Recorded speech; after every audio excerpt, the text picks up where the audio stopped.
It is the hardest natural substance on Earth, a symbol of eternal love and incredible wealth. We lost 50% of the original rough stone to get here, but the value has tripled. But before it lands on a finger, it looks like this. A dull, oily pebble you wouldn't look at twice. To find this pebble, we must dig a hole deep enough to swallow a skyscraper. Diamonds are formed 100 miles underground, under crushing pressure and heat. Ancient volcanoes push them to the surface in rock pipes called kimberlite. In the mine, massive shovels scoop up tons of this blue rock. It is a treasure hunt on an industrial scale. The rock is crushed. We are looking for a needle in a haystack. For every ton of rock, we might find a diamond smaller than a grain of rice. To separate them, we use X-rays. Diamonds fluoresce or glow under X-ray light. Air jets blast the glowing stones out of the stream. The first glimpse of treasure. These rough stones are sorted by hand. Experts look for size, shape, and clarity. Most are industrial grade, used for drill bits. Only the best become jewelry. The chosen stones are sent to the cutting center. This is where the art begins. Before a single cut is made, the rough stone is studied for days. One mistake can shatter millions of dollars.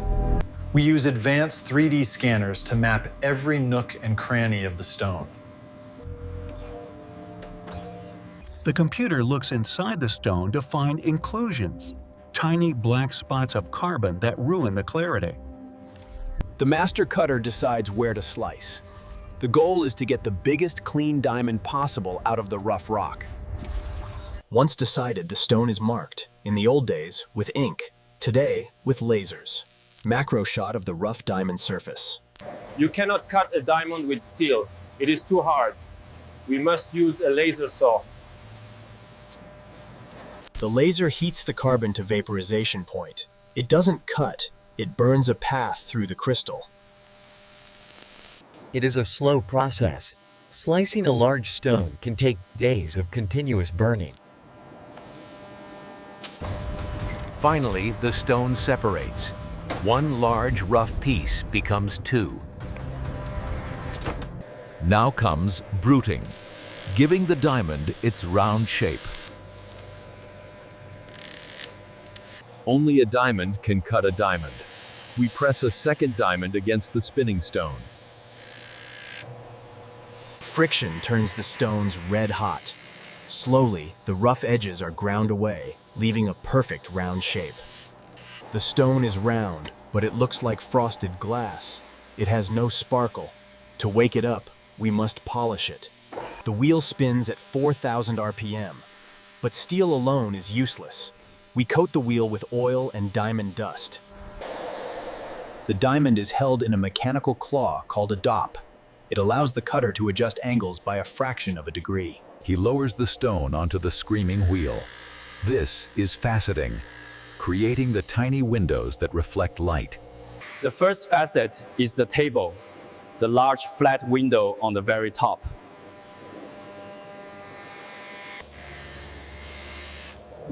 Then, the bottom. He cuts the pavilion, the cone shape that reflects light back up to your eye. Mathematics takes over. He must cut exactly 57 or 58 facets. Not one less, not one more. If the angle is wrong by 1 degree, the light leaks out the bottom, and the diamond looks dead. This stage is called brillianteering, cutting the tiny star-shaped facets that create the fire. The cutter stops often to check his work with a loupe. His eyes are the final judge. An elderly East Asian man looks for hearts and arrows, a pattern of perfect symmetry visible only through a special scope. The polishing is done.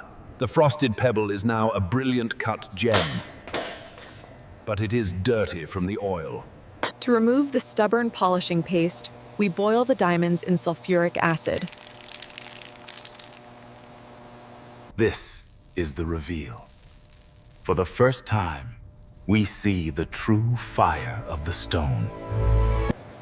But how much is it worth? It must be graded by a laboratory, like the GIA.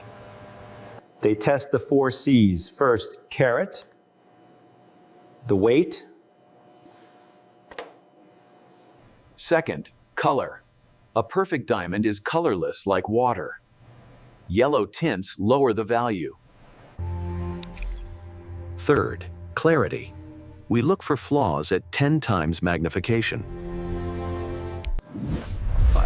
Finally, cut.